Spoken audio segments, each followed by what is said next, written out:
আউযুবিল্লাহি মিনাশ শাইতানির রাজিম। বিসমিল্লাহির রহমানির রহিম। আলহামদুলিল্লাহ, আল্লাহর দরবারে লাখো কোটি শুকরিয়া যে আল্লাহ সুবহানাহু ওয়া তাআলা আমাদেরকে সুস্থ রাখছেন। দর্শক, আসসালামু আলাইকুম ওয়া রাহমাতুল্লাহি ওয়া বারাকাতুহু। আজ আমাদের সিআরটি টিভির শেষ ক্লাস। আর এই যাবৎ আমরা যারা ক্লাস করে আসলাম, আজ আমরা সম্পূর্ণ ওই চালু অবস্থায় প্র্যাকটিক্যাল করে দেখাবো। ভোল্টেজগুলা আমরা দেখানোর চেষ্টা করব। এখানে পিউরিটি অ্যাডজাস্ট, তারপরে ওই কনভার্জেন্স অ্যাডজাস্ট, এগুলো করে দেখাবো ইনশাল্লাহ। এছাড়াও আমরা আপনাদের নতুন ক্লাস আমরা তৈরি করতেছি। যেমন এই যে এখানে এলসিডি এলইডির ক্লাসগুলো আমরা তৈরি করতেছি। এই ক্লাসটা হয়তো কাল পরশু আমরা দিব, কারণ সিআরটি টিভির ফল্ট ফাইন্ডিং এভরিথিং আমরা দেখানোর চেষ্টা করছি।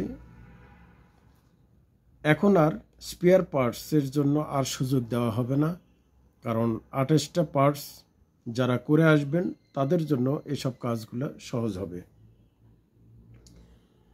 তো ঠিক আছে, ইনশাল্লাহ আপনারা নিয়মিত ক্লাস করতে থাকেন। যার যার সমস্যা কমেন্ট করে জানাবেন, আমি আমার সাধ্যমতো অ্যান্সার দেওয়ার চেষ্টা করব ইনশাল্লাহ। আর চ্যানেলটা বেশি বেশি করে মানুষের কাছে শেয়ার করে দিবেন, যাতে আপনাদের মতো আরও অনেক বেকার ছেলেপিলে তারা যেন উপকৃত হতে পারে। আমরা এই যাবৎ যতগুলো স্টেজ প্র্যাকটিক্যাল করছি, থিওরি এবং প্র্যাকটিক্যাল, আজ সরাসরি আমরা টিভির সাথে ছবি থাকা অবস্থায় প্র্যাকটিক্যাল করব ইনশাল্লাহ। কিছু কিছু অ্যাডজাস্ট আছে, যে অ্যাডজাস্টগুলো জানিয়ে দেওয়ার জন্য সামনে টিভির স্ক্রিন সহ রাখতে হয়। এখন আমরা টিভিটা মিউট করে দিয়ে রাখবো, মিউট করে রাখলাম। এখন আমরা সার্কিটের ভোল্টেজটা একটু দেখানোর চেষ্টা করব। অনেকেই কমেন্ট করছে সরাসরি ভোল্টেজগুলো একটু চেক করতে। যখন চালু থাকবে আমরা জানি, তখন কালেক্টরের ভোল্টেজ অসিলেশন হলে বেড়ে যায়। তো 110 ভোল্ট এখানে আছে, রেজিস্টর দিয়ে পার হয়ে এই পাশে গেছে। তারপরে ফ্লাইব্যাগের এই পিনে আছে, আবার ফ্লাইব্যাগের এই পিনে আছে, এই পিনে অর্থাৎ 185 হয়েছে। আমরা কালেক্টরে 185, second B plus vertical stage. 1 number পিনে 3 ভোল্ট, ওকে। 2 নাম্বার পিনে 25 ভোল্ট বা 26 ভোল্ট, ওকে। 3 নাম্বার পিনে 1 থেকে 3 ভোল্টের মাঝামাঝি আছে 1.5 ভোল্ট, ওকে। 4 নাম্বার হলো 0 ভোল্ট, ওকে। 5 নাম্বার আউটপুট 15 ভোল্ট থাকবে, কত আছে 13 ভোল্ট, অর্থাৎ সেটটা রানিং অবস্থায় আছে, লোডে আছে, ঠিক আছে, ওকে। আর 6 নাম্বার পিনে পাবো হলো কত 27, কত আছে 25.9, 26, ওকে। 7 নাম্বার পিনে 3.2 এরকম হচ্ছে, ঠিক আছে, ওকে। এটা গেল ভার্টিক্যাল স্টেজ। এখন ভার্টিক্যাল স্টেজের যে জটিল জটিল কয়েকটা সমস্যা হয়, তো এই রেজিস্টারগুলো কেটে গেলে অনলাইন হবে, ভার্টিক্যাল আইসি খারাপ হলে অনলাইন হবে, ফিল্টার ক্যাপাসিটর এটা খারাপ হলে অনলাইন হবে, আর 25 ভোল্ট সাপ্লাইয়ের ফিল্টার ক্যাপাসিটর খারাপ হলে তাহলেও অনলাইন হবে। এখানে যে জিনিসটা আমি বলবো সেটা হলো, যখন কোনো সেটে অনলাইন হবে তখন আমার প্রথম আগে আমরা ভোল্টেজ মাপবো, 25 ভোল্ট আছে কিনা। 1 নাম্বার পিনে 3 ভোল্ট, 2 নাম্বার পিনে 27 ভোল্ট, 3 নাম্বার পিনে 1, 2, 3 ভোল্ট, 4 নাম্বার পিনে 0 ভোল্ট, 5 নাম্বার পিনে 15 ভোল্ট, আর 6 নাম্বার পিনে 27 ভোল্ট, 7 নাম্বার পিনে 3 ভোল্ট। এই কয়েকটা ভোল্ট আছে কিনা এটা আগে প্রথম মাপবো। মাপার পর যদি ঠিক থাকে, তারপরেও যদি অনলাইন থাকে, তাহলে আমরা ইয়োগ কয়েলের জ্যাকটা খুলে ভার্টিক্যাল কয়েলটা মাপ দিব। ওমস দেখাবে কত, আমরা পূর্বে শিখে আসছি 100 থেকে 150 ওমস। আমি আবারও বলি, যারা 28টা পার্টস ঠিক মতো পড়েন নাই, তারা ঠিকভাবে ওই ক্লাসগুলো করে তারপরে এই ক্লাসে আসেন। এখন আমরা কয়েলটা মাপবো, ভার্টিক্যালও মাপবো, হরিজন্টালও মাপবো। দুইটা কয়েল যদি আমার ঠিক থাকে, তাহলে এই দিকে এখন আমরা অপারেশন করব। এখন ভার্টিক্যাল অনলাইন টেকনিক্যালি যেটা বলছি, যে নখে একটু পানি বা হালকা কিছু নিয়ে মুছে ফেলায় দিয়ে আমরা ভার্টিক্যালের উপরে, এই যে চালু অবস্থা, ওই যে দেখেন ছবি বড় ছোট হইতেছে, আবার এই রেজিস্টারের উপরে দিলেও ছবি বড় ছোট হবে। অর্থাৎ যখন বড় ছোট হবে, তাহলে বুঝতে হবে যে এই অ্যাম্পলিফায়ারটা আমাকে করতেছে হলো ভার্টিক্যাল আইসি। অতএব ভার্টিক্যাল আইসি আর বদলাইতে হবে না।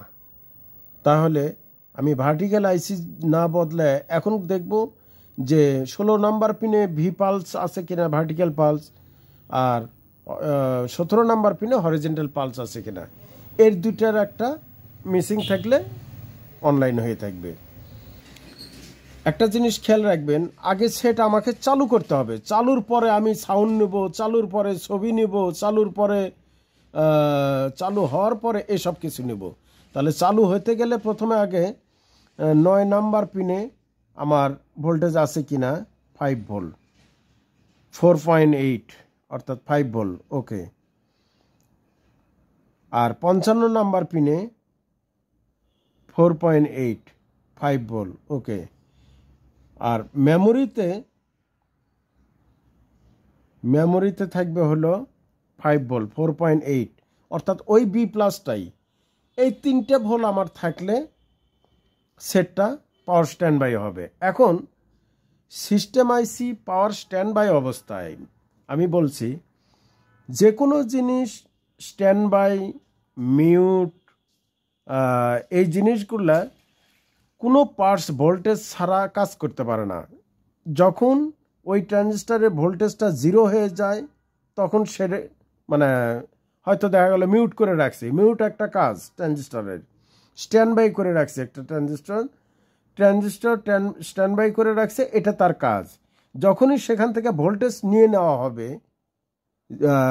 0 করে দেওয়া হবে, ভোল্টেজ অফ করে দেওয়া হবে, তখন সে অটোমেটিক ছেড়ে দিবে, যার যে কাজ সেটা ছেড়ে দিবে। এই যে পাওয়ার স্ট্যান্ড বাই চাপ দিলাম, এই যে 0 হয়ে গেল, তাহলে বুঝতে হবে সেটটা অসিলেশন হয়েছে, এই যে সেটটা চালু হলো। এটা হলো তার স্ট্যান্ড বাই মোডের ওয়ার্কিং ভোল্টেজ।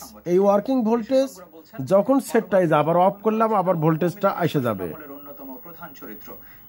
এই যে অফ করলাম, আবার ভোল্টেজটা এসে দাঁড়াইলো, এই যে 2.7। তাহলে আমরা স্ট্যান্ড বাই রিলিজ হচ্ছে কিনা, যদি 2.7ই থাকে, রিমোট চাপলেও 2.7 থাকে, তাহলে বুঝতে হবে এই 2.7 ভোল্ট দিয়ে যে ট্রানজিস্টার ওয়ার্ক করা হয়েছে, ওই ট্রানজিস্টারটা খারাপ, যার ফলে ভোল্টেজটা ডাইরেক্ট হয়ে আছে। আবার আইসি থেকেও যদি ভোল্টেজ ডাইরেক্ট হয়ে যায়, তাহলেও স্ট্যান্ড বাই ছুটবে না। মেমোরি খারাপ হলেও স্ট্যান্ড বাই ছুটবে না। যখন স্ট্যান্ড বাই রিলিজ হবে, তখন এই টিউনারে ভোল্টেজটা যাবে।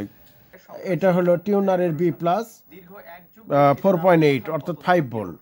যদি সেটটা অফ করি, তাহলে এই ভোল্টেজটাও অফ হয়ে যাবে, এই ভোল্টেজটাও অফ হয়ে যাচ্ছে।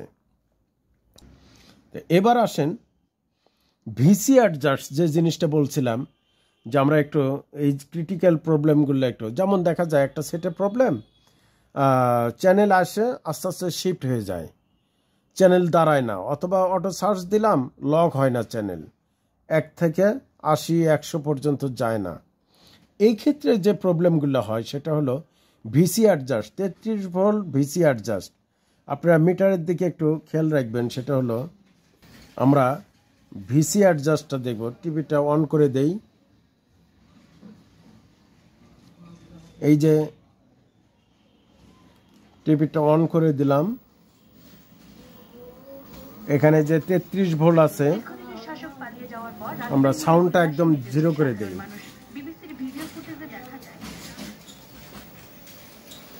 আচ্ছা, এই ভোল্টেজটা আমরা কোথায় পাবো? এখানে এই যে ভিসি অ্যাডজাস্টের যে ট্রানজিস্টরটা আছে, এই ট্রানজিস্টরে আসছে এই ভোল্টেজটা, এই যে 33 ভোল্ট, 31.5।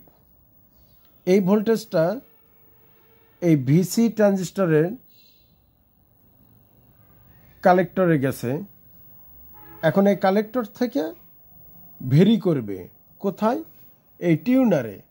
এখানে এজিসি ভোল্টেজ 2 থেকে 3 ভোল্ট 4 ভোল্ট মধ্যে থাকবে। এজিসি ভোল্টেজ কত? 1.8 আছে, অর্থাৎ এজিসি ভোল্টেজটা 2 থেকে 1.8 মানে 2 থেকে 3 ভোল্ট 4 ভোল্ট থাকবে। আর ভিটি অ্যাডজাস্ট, এই যে এটা হলো ভিটি অ্যাডজাস্ট 21.6 ভোল্ট আছে। এখন যদি আমরা সেটটা অ্যাডজাস্ট দিই, অটো অ্যাডজাস্ট দিই, তাহলে 0 থেকে 33 পর্যন্ত উঠতে হবে, তাহলে ভিসি অ্যাডজাস্ট ঠিক হচ্ছে। এখন আমরা অ্যাডজাস্টে যাই, আমরা সেটটা অটো অ্যাডজাস্ট দিলাম। এখন দেখেন 0 হয়েছে, যে 0 থেকে উঠতে থাকবে, যতগুলো চ্যানেল আসবে আর ভোল্টেজ বাড়তে থাকবে। 2.7, 3.5, 4.6, 5. এইভাবে উঠতে থাকবে।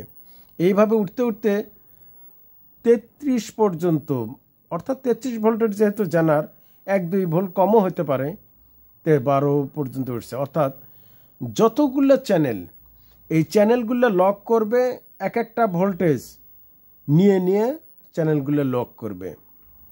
যখন কোনো চ্যানেল লক করে না, তখন এই ভিসি অ্যাডজাস্টটা ঠিক হয় না। তাহলে টিউনারে এই ভিসি অ্যাডজাস্টটা কি কাজ করে?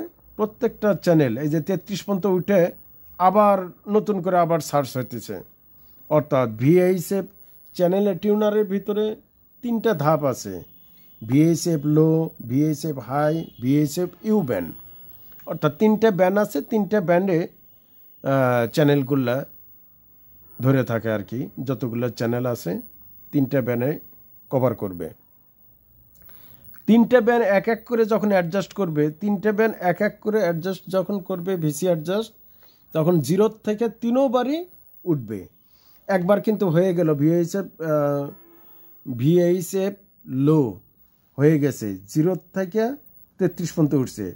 আবার ভিএইচএফ হাই হচ্ছে, এখন 0 থেকে 33 পর্যন্ত যাচ্ছে, 9.2, তারপরে এই যে 10.1, 10.3, এইভাবে 11, 12 এইভাবে উঠতেছে। আচ্ছা, ওঠার পর দেখেন, কিন্তু 3 বারই যদি উঠে তাহলে টিউনারটা ভালো কাজ করতেছে, ভিসি অ্যাডজাস্টটা ভালো কাজ করতেছে। আর এই অ্যাডজাস্টটা কে করে? সিস্টেম। যাবতীয় ফাংশন সব সিস্টেম করবে। আর এক একটা চ্যানেল লক করতেছে, এটা মেমোরিতে স্টোর হইতেছে।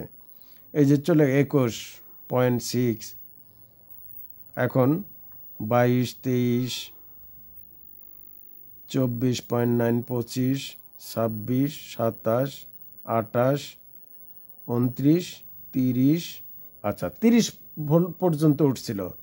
ওঠার পর ভিএইচএফ লো ব্যান্ড, অর্থাৎ 30 পর্যন্ত ওঠার পর যদি দেখা যায় যে ভিএইচএফ লো হাই ব্যান্ডে আর কোনো ছবি নাই, তখন সে আর আগাবে না, ওখান থেকেই চলে যাবে, যায় আবার নতুন করে ইউ ব্যান্ড টিউনিং করতেছে। ইউ ব্যান্ড 1 থেকে 0 থেকে এখন আবার 33 ওঠার পর, এখন আমার এই দিকে 2 ব্যান্ডে 60 চ্যানেল নাম্বার 60 উঠছে। এই তার মানে 60টা চ্যানেল ধরছে অলরেডি। এখন ইউ ব্যান্ডে কয়টা ধরে?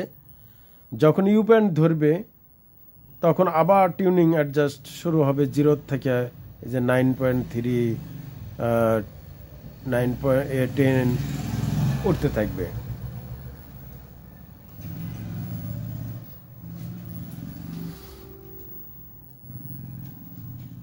আচ্ছা, আমরা টিপিটটা সার্চে দিয়েছি, আপনারা যদি দেখেন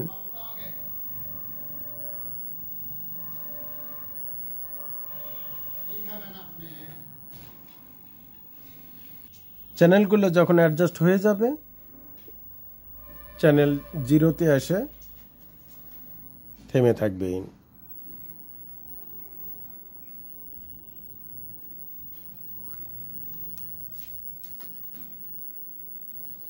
26 পয়েন্ট 27, 28, 29, 30, 30.5 আসার পর পুরা কমপ্লিট হয়ে গেল। টোটাল 86টা চ্যানেল আসছে। এখন আমরা দেখি ছবির কি অবস্থা। ছবি চলে আসছে। এখন আমি যে জিনিসটা একটু অ্যাডজাস্টটা শিখিয়ে দেবো, পিউরিটি অ্যাডজাস্ট কিভাবে করে। আচ্ছা, এটা গেল হলো সিস্টেম, মেমোরি, টিউনার চলে গেল। এখন আসবো হলো অডিও স্টেজ। তাহলে অডিও স্টেজে আমরা কি দেখছি, আমরা মিউট করে রাখি। এখন আমরা 61 নাম্বার পিন থেকে মিউট করা হয়েছে সিস্টেম থেকে। যখন মিউট ভোল্টেজ আসবে এই ট্রানজিস্টরে, এই ট্রানজিস্টরে মিউট ভোল্টেজ আসবে, তখন মিউট হয়ে থাকবে। আর যখন এই ভোল্টেজটা অফ করে দিবে সিস্টেম, তখন সাউন্ড আসবে। দেখি আমরা, এই যে ভোল্টেজ 0 হয়ে গেল, সাউন্ড আসলো। এখন আবার যদি মিউট করি তাহলে আবার ভোল্টেজ চলে আসবে। এই যে মিউট করলাম, আবার ভোল্টেজ চলে আসলো। অর্থাৎ মিউট ভোল্টেজ যখন মিউট ট্রানজিস্টরের বেস বায়াসিংয়ে মিউট ভোল্টেজ আসবে, মিউট ভোল্টেজ 2.1, 2-3 ভোল্ট থাকে। মিউট ভোল্টেজ যখন আসবে তখন ট্রানজিস্টরটা সাউন্ড অফ করে দিবে, অর্থাৎ মিউট করে দিবে। আবার যখন আমরা রিমোটে কমেন্ট করব মিউট অন করে দিলাম, তখন এটা 0 হয়ে যাবে। আবার স্ট্যান্ড বাইয়ের ক্ষেত্রেও তাই, এটা স্ট্যান্ড বাই এখন রিলিজ হয়ে আছে 0 ভোল্ট। আমরা যদি স্ট্যান্ড বাই করে দেই তাহলে ওই মিউটের মতোই আবার হয়ে গেল, স্ট্যান্ড বাই হয়ে গেল। এই ভোল্টেজটা যতক্ষণ থাকবে স্ট্যান্ড বাই হয়ে থাকবে, আর যখন অফ করে দেব তখন আবার সেটটা চালু হয়ে যাবে। এটা হলো স্ট্যান্ড বাই রিলিজ। এই যে রিলিজ করে দিলাম, 0 হয়ে গেল। তো ঠিক আছে। আর আরেকটা হলো সাউন্ড। আমার সাউন্ডটা আসবে, এই সাউন্ডটা আসবে হলো কয় নাম্বার পিন থেকে? এটা হলো আসবে আমার 28 নাম্বার পিন থেকে। এই 28 নাম্বার পিন থেকে আসবে প্রায় 4.3 ভোল্টের মতো। এখানে যে ক্যাপাসিটরটা আছে, রেজিস্টরটা আছে, যদি কখনো খারাপ হয় তাহলে এই ভোল্টেজটা পাওয়া যায় না। যেমন আমরা যদি এই ক্যাপাসিটর খারাপ হলেও সাউন্ড আসবে না। এখন একটু আসবো হলো কিছু জিনিস আছে যেগুলা অ্যাডজাস্ট করতে হয়। এই যে ইয়োক কয়েল, আমরা যদি এই ইয়োক কয়েলটা ঘোরাই তাহলে টিভির, আচ্ছা আমরা একটু মিউট করে দেই। দেখেন, এটা যদি ঘোরাই, ইয়োক কয়েল ঘোরাইলে আমাদের এরকম, ইয়োক কয়েলটা হলো একটা স্টিয়ারিংয়ের মতো, আমরা এরকম ঘোরায় ঘোরায় অ্যাডজাস্ট করতে পারবো। এটাকে বলা হয় পিউরিটি অ্যাডজাস্ট। আপনার ইয়োক কয়েলের ভার্টিক্যাল, হরিজেন্টাল যদি কোনো দিকে বাঁকা থাকে, কার্ভ থাকে, তাহলে আপনি অ্যাডজাস্ট করতে পারবেন। আর এখানে যে কোরটা আছে, যে এই কোরগুলা এটাকে বলা হয় পিউরিটি। এই পিউরিটি অ্যাডজাস্ট, যেমন আমরা বলছি চ্যানেল নাম্বার আপনি এই যে লেখাগুলো আসছে, এই লেখাগুলো দেখেন ডিফোকাস হয়ে যাবে। এই যে ডিফোকাস, এই যে ডিফোকাস। আপনি একটা চ্যানেল, স্থির চ্যানেল নিয়ে আসি। এই যে চ্যানেল আয়ের একটা মনোগ্রাম আছে, খেয়াল করেন চ্যানেল আয়ের মনোগ্রামটা। এটা আমরা যদি একটু অ্যাডজাস্ট করি, এই যে দেখেন শেড হয়ে আসতেছে, শেড, এই শেডটা কমে যাবে। আবার বেশি ঘোরাইলে, এই যে যখন এটা বেশি ঘোরাবেন, এইদিকে ঘোরাবেন, তখন এটা শেড ক্লিয়ার হবে। আবার বেশি ঘোরাইলে শেডটা চলে আসবে। এটাকে বলা হয় পিউরিটি অ্যাডজাস্ট। এটা যদি পিস করেন, পিছনের দিকে নিয়ে যান, তাহলেও অ্যাডজাস্টটা সরানোরা হবে। তো এগুলোকে বলা হয় পিউরিটি অ্যাডজাস্ট। যখন এই অ্যাডজাস্ট করবেন তারপরেও অ্যাডজাস্ট নেয় না, তখন এখানে ওই ক্যাপাসিটর, অর্থাৎ হরিজেন্টাল আউটপুট স্টেজের যে ফিল্টার, ছোট ছোট পিএফ আছে, ক্যাপাসিটর আছে, এগুলো খারাপ হলে পিউরিটি অ্যাডজাস্ট নড়ে যায়, সরে যায়। আর এগুলা খারাপ হলে আর অ্যাডজাস্ট নেয় না, ম্যানুয়ালি যে অ্যাডজাস্ট এটা আর নেয় না। সিআরটি টিভির চাইতে এলইডি টিভির কাজ সহজ। সিআরটি টিভির একটা ছবির ফ্রেম তৈরি করতে পুরা ফাংশন ওকে থাকতে হয়, আর এলসিডি টিভির পুরা স্ক্রিনটা তৈরি করতে, মানে পুরা স্ক্রিনটা তৈরি করাই থাকে জাস্ট একটা নেটের মতো। এই নেটের অর্ধেক ছিঁড়ে গেলে অর্ধেকই ছবি আসবে না, হাফ, আর বাকিটুকু ছবি আসবে। এই ক্ষেত্রে আমাদের এলইডির কাজ খুবই সহজ, এলসিডির কাজ খুবই সহজ। আমি এই সিআরটি টিভির মতোই আপনাদেরকে ওটা সহজ করে দেব, যে কেউ পারবেন। আর কখনো কারো ফল্ট দেখে ওই বলবেন যে অমুক এই ফল্ট সারছে, সিকেবি এখানে, সিকেবির ফল্টের জন্য এখানে এই পার্টস বদলাইছে, এখানে প্রিন্ট কাটছে, এগুলো কারো দেখে ফল্ট সারবেন না। একটা সিকেবির কাজ কি, সিকেবি থাকলে কি হয়, না থাকলে কি হয়, ভিজিএইচ ভোল্টেজের কাজ কি, থাকলে কি হয়, না থাকলে কি হয়, ভিজিএইচ মাইনাস ভোল্টেজ কাজ কি, থাকলে কি হয়, না থাকলে কি হয়, ওই কি, ওইর কাজ কি। এইভাবে করে আমরা কাজ শিখব। কারো দেখানো একটা ফল্ট সারছে আর ওটা ভিডিও করে ছাড়ছে, ওইভাবে আমরা ফল্ট সারব না, কারণ আপনার কাছে ওরকম ফল্ট নাও আসতে পারে। আর ওই ফল্টের জন্য যে আপনার কাছে ওই পার্টসই খারাপ হবে তা না, আর রিলেটেড পার্টস খারাপ হলেও তো ওই ফল্ট আসবে, তখন তো আর পারবেন না। এই জন্য আমরা ওইভাবে কাজ শিখব না। আমরা এই কাজ সব সময় ভোল্টেজ মাপে তারপরে কাজ করব ইনশাল্লাহ। তো ঠিক আছে, ইনশাল্লাহ ভিডিও আজ এই পর্যন্তই, বাকি আবারও দেখা হবে নেক্সট কোনো ক্লাসে। আসসালামু আলাইকুম ওয়া রাহমাতুল্লাহ ওয়া বারাকাতুহু।